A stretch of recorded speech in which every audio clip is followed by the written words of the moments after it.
La création de contenu, c'est un des plus beaux métiers au monde. Je vais t'expliquer dans cette vidéo pourquoi est-ce que TikTok c'est de la merde.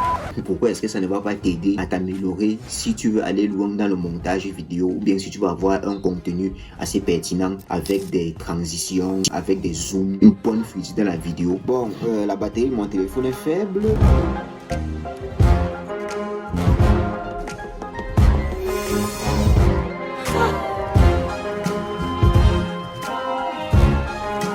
TikTok, c'est un des réseaux sociaux qui est le plus récent, qui a connu une ascension fulgurante, qui aujourd'hui atteint le milliard de personnes par jour dans le trafic. Énormément de créateurs de contenu se lancent chaque jour et la plupart ne savent pas souvent trop comment monter les vidéos, ils se lancent juste. Et là, pour commencer, c'est un bon réseau social. Mais si tu comptes peut-être avoir des publicités, faire du marketing sur le long terme avec, pour moi, ça va marcher difficilement. Pourquoi? TikTok, dès le départ, lorsque tu vas créer un compte, qu'est-ce que TikTok va faire? TikTok va commencer à promouvoir tes vidéos. Ce qui fait que dans tes premières vidéos, par exemple avec 2 abonnés, tu vas te retrouver en train de faire une vidéo qui fait 5000 vues. Et puis tu vas te dire, waouh, c'est tellement magique. Sauf que plus le temps va passer, plus tes abonnés vont monter et à un moment donné, ils vont commencer à ralentir tes vues. J'ai eu observé un peu d'autres créateurs de contenu qui l'ont fait et apparemment, j'étais pas le seul. Parfois, on te shadowban, tu ne sais pas pourquoi on t'a shadowban. Si tu sais parce que c'est que le shadowban, ça veut dire tout simplement on te bannit. Donc tu restes là, peut-être que tu montes peu à peu. À un moment donné, tu fais des vidéos qui font les 10 000 vues, 20 000 vues et puis du jour au lendemain, tu fais une vidéo, je te retrouve avec 0 vues. Pourtant, la veille par exemple ou bien le soir qui précédait, tu as fait une vidéo qui avait carrément 50 000 vues et puis tu ne comprends pas ce qui se passe. Je vais encore renverser mon eau. C'est à peu près normal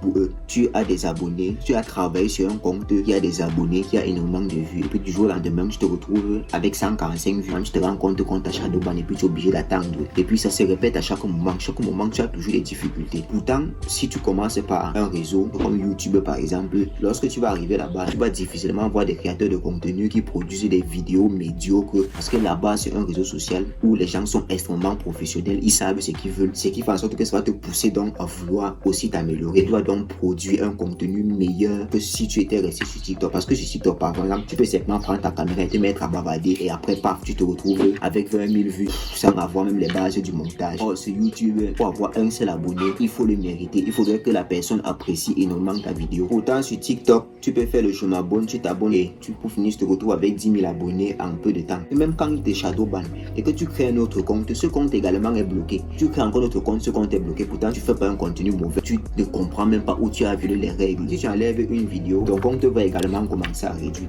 Donc, il y a tellement de restrictions qui font en sorte que pour moi, c'est un des réseaux sociaux les plus nuls. Tes vidéos ne sont pas promues sur le temps. Je te prends un exemple. Lorsque tu postes une vidéo sur YouTube, ta vidéo peut être proposée même après 5 ans, 10 ans. Sur TikTok, quand tu postes ta vidéo, ils vont proposer ta vidéo 100 premières personnes. Si les 100 premières personnes apprécient, ça propose aux 200 autres personnes. Si les 100 premières personnes n'apprécient pas ta vidéo, cale tout simplement à 100 vues. Or, pourtant sur YouTube, ta vidéo continue à être proposée même des années après. C'est ça qui est le plus intéressant. Si tu es un nouveau créateur de contenu et que tu souhaites te lancer dans la création de contenu, pour moi, tu peux commencer par TikTok juste pour te détendre, pour le fun. Mais si tu veux réellement approfondir les bases du montage vidéo, va sur YouTube et observe les autres créateurs, regarde les tutoriels parce que c'est même la meilleure plateforme pour apprendre. Je peux par exemple te conseiller la chaîne Stratégie Vidéo qui est une très bonne chaîne. Il y a aussi Ibrahim Kamara qui donne de bons conseils sur les montages vidéo. Si tu as aimé cette vidéo, n'oublie pas de t'abonner et de mettre un like.